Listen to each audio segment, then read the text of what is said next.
So ayan mga kadrama-rama lang ko pong inaabangan nyo po no, yung next na mangyayari dito sa Prinsesa ng City Jail dahil sobrang nakakatinis na nga po no, tsaka nakaka-excite na nga din po talaga yung pinapakita ni Director. Ngayong papalapit na nga po yung pagtatapos nito at alam naman po natin mga kadrama na alam na nga po talaga ni Charlene yung katotohanan dahil nasabi na nga din po talaga ni Leilani no.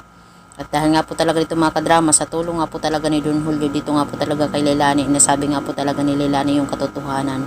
At dahil nga po talaga dito, gumawa din talagang paraan itong sila Don Julio, sila Charlene, tsaka sila Leilani, na madakip nga po talaga itong si Divina mula sa kanyang mga nagawang pagkakamali, diba? Tapos ngayon, gusto pa talaga ni Divina na dalhin itong si Princess na kung saan dahil gusto daw niyang magbakasyon dahil alam niya na talagang kukunin itong si Princess ni Charlene.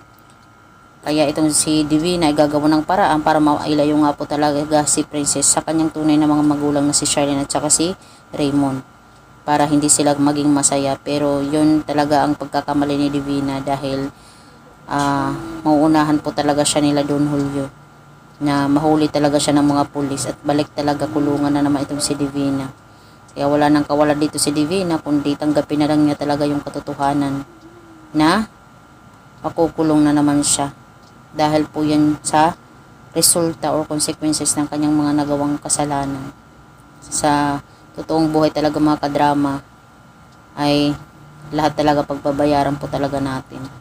So yun na po mga kadrama, maraming salamat again sa palagi niyong panonood. Huwag niyo pong kalimutan na i-like, i-share, at subscribe yung aking channel para sa susunod na video mga kadrama is ma-update ko po kayo. Thank you so much for watching. Bye! Abangan na lang po natin yung next na mangyayari dito sa Prinsesa ng City Jail.